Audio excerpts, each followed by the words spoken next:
All right, what is happening, everyone? You are tuned in to the NCAA Football Throwdown podcast because it's time to break down week 4 of the college football season. I am your host, EJ Guard. If you weren't sure, You are now listening to the Rainmaker.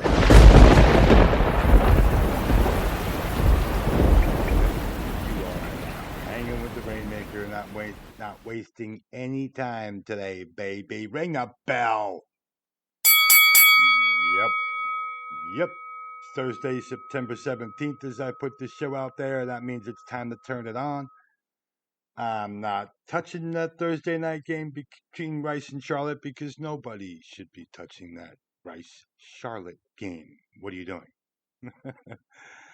I'm going to move to Friday because that Tulsa Pokes game is like, 54 and a half on that total. The Pokes by 11 and a half. Tulsa's offense scares the hell out of me right now.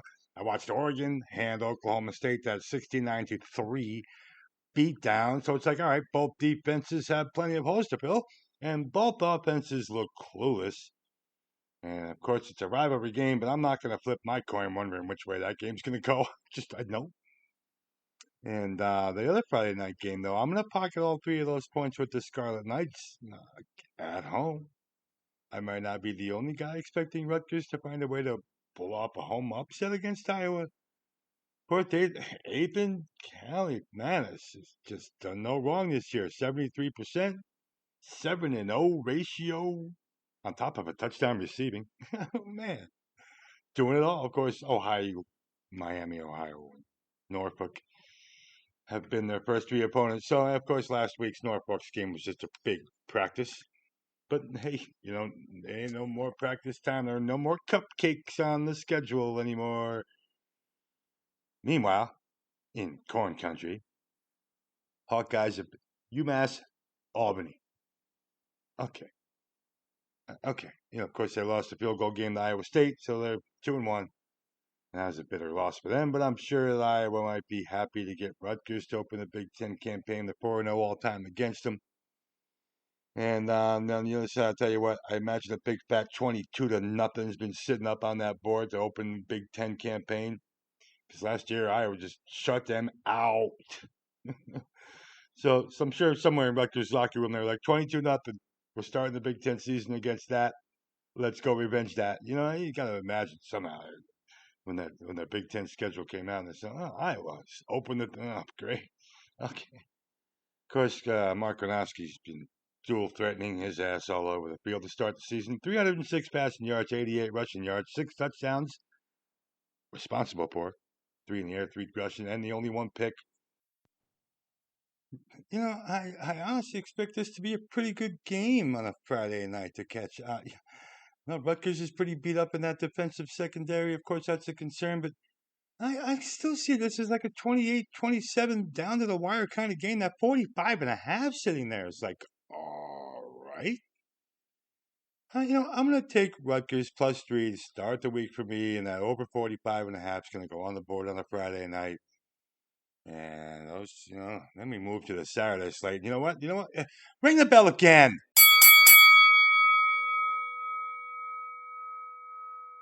Yeah. Just, you need to ring the bell again when there's such a nice Saturday slate of games. We're going to try and find some money, money, money. Of course, after game day wraps up at noon, it's an 11 a.m. local start in the great state of Texas between TCU and SMU. Yeah, I'm on G. Carter Stadium. Boy, man, Josh Hoover completing 76% of his tosses to start the year. Of course, the discussion. That decisive win of North Carolina to begin the season for TCU led to the Abilene Christian victory that no one should have on their schedule. Anyway, but Jordan Dwyer already has 250 yards in the books, and we can assume number 10 will be looking for number 7 in the pattern early and often for the Frogs. Number 10 looking for number 7 again. 250 yards, it's a good chunk of yards to start the year. At home, early game, in-state battle. Even though they're not conference opponents anymore, they still play each other every year, even though SMU's in the ACC now. Can we assume that 66, we were talking about things being posted on the wall. Can we assume that the 66-42 result from last year is also going to be motivating the Bronx? 66 SMU dropped on them last year. Woo! Give me this over 64 and a half. Give me this over 64 and a half, just in case they do open it up and let the festivities continue all through lunch in this great state of Texas afternoon. Man, Kevin Jennings is doing everything he can do for SMU. Did fall short against Baylor to open the year last weekend, getting down 10-0. Missouri State, too. Like, whoa. Of course. Yeah, I did, man. They were favored by 29 points. Mm, you're down 10-0. It was like, whoa, whoa, whoa.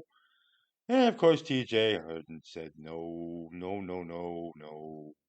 He found the end zone twice, 3 big picks for that defense, and changed the whole dynamic from there. It was 28-0 from there. So after getting down 10-0, SMU at least rebounded and said, you know what? No, we'll have none of that. Where did they play? The Bears and the Bears. The other Bears, of course, Conference USA Bears. Gonna be a little bit easier to shut down, like they were. This isn't going to be. This isn't Missouri State now. This is TCU now. Anyway, over me with that 64 and a half. I can see these two kind of going bonkers a little bit. And let's discuss another high noon Eastern time kickoff with Arkansas Memphis. Okay, did you listen to me last week? That old Miss Pig Suey total was so easy for me to see coming, and the points, so they came. So now you're going to put Arkansas offense and the Memphis offense on the same speedy track at Liberty Stadium, huh? All right. 61 and a half is not going to be intimidating me. No, no, no, no. I'm not shying away from dropping my dough on that over 61 and a half at Liberty Stadium with Arkansas and Memphis. Thank you. And I'm going to stay in that 12 o'clock window because we're headed to Camp Randall. The Terps and the Badgers game. Why is Wisconsin laying double digits? All right, look. I get that Alabama made Wisconsin look pretty bad last weekend. Yes, they did. And I'm sure they're going to be ready for Maryland. But 10 and a half. Malik Washington's been stellar moving the Terps down the field this year. And yes, all right, FAU, Northern Illinois, Towson. Yep. They leave plenty to be desired. I get it. But when it comes to the early schedule, what can you do? It's conference time. It's conference game now. And man, with conference games, everything starts to serious up, tighten up, nerve up. These are the games that you can't sleep at night. Can't wake up early enough. Can't get on that field early enough. High noon is early enough. But I'll tell you what, even though whiskey is another perfect 4-0 against Maryland, I still think dog. And I expect a tighter game than the line setters are trying to say we're going to end up with here. Give me Maryland at all 10 and a half of those points. And okay, you know that feeling you get when you see a line and you're like, okay, why are they giving me free money? What, UNLV laying a bucket at Miami, Ohio? 2 points, huh? Yes, a basket. I know, right? Shouldn't UNLV be more like 7, 6.5, 7.5? Laying the hook out there. I wouldn't even be surprised if I had to.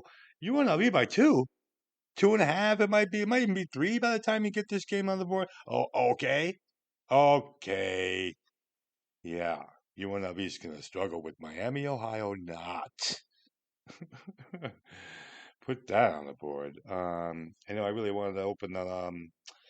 When I looked at the lines for the Texas Tech Utah game, I'm like, all right, well, that's a big game for the pair of 3-0 teams headed for conference play. But the big problem is who they faced each other and they're 3-0 against this year. Nope. Ugh. I need to see more from them. It's another coin flip situation to pray in Mormon country. Who's going to show up today with Texas Tech and Utah? No. But I did watch that Texas Tech Oregon State game last weekend. As soon as I saw Oregon coming up this week, I was like, oh my God. What are they going to put? 58, 59 on that total? It's 55 and a half. It's 56. I think I saw it was 56 and a half this morning when I got up for the Oregon State game. Yes, please. Why do you think Oregon's favored by 35? What do you think they're going to do? It's a Civil War rivalry. They're going to open up a can. I think Oregon's going to show no mercy on Oregon State. Beat them to smithereens. Smithereens. So over 56 and a half, huh? Well, Oregon might score all 57 of those points. Over me. All right. Rensselaer Field, baby. UConn hosting Ball State. That says 53.5. Who the hell left 53.5 sitting there? 54 points. Wow. Who is the moron that's not going to be all over that? Yes, they will score 55 plus points in Connecticut on Saturday. So enjoy. There, that was nice and slow for you. Yes. UConn Ball State over. 54.5, 53.5. Yes, sirree. And speaking of Ole Miss before, remember, Jake Retzlaff gets a crack at the Land Sharks, the home team's favorite, about a dozen and change.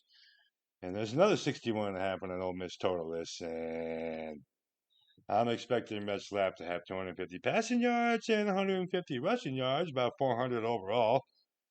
And Tulane's going to put up at least 24, 27 points in Oxford. The Tulane defense, however, slowing down Ole Miss. Yeah, no. How about no? It's not going to happen. There you go. It's 56-24 Ole Miss. Yep, jump all over the total. Watch it fly over the 61.5, and I reckon that Ole Miss should cover that double-digit line by a good margin. And I'm going to leave you with two bets from the two late games out west. Cal headed to lovely San Diego. Favored by 12. Okay. The Aztecs be in trouble. And Cal is going to march into Snapdragon Stadium and bash an Aztec into the ground. Yes, I have a rare double-digit favorite because Cal should be focused on getting an easy win going to San Diego State against the Aztecs team they're putting out there right now. And lastly, E.J. Warner is just one big adventure. And a 47.5 is shown on that Fresno State total with Hawaii. Of course, Alejado still questionable for the Warriors, but it's not like Luke Weaver had to step in and put up 600 passing yards, 73 on the ground, too. I don't see why 48 points isn't obtainable out on the island. To wrap up the week, yep, I'm playing that over there, too. E.J. Warner probably be responsible for 40 of those points on offense and defense, throwing the ball to the wrong team, making a whole bunch of wrong decisions, and putting his defense in trouble. You know what? I'm not sold on Fresno State at all because of him. But that's really going to be it. You know what? I want to leave you there on the island. And I hope you get to go to that Hawaii game.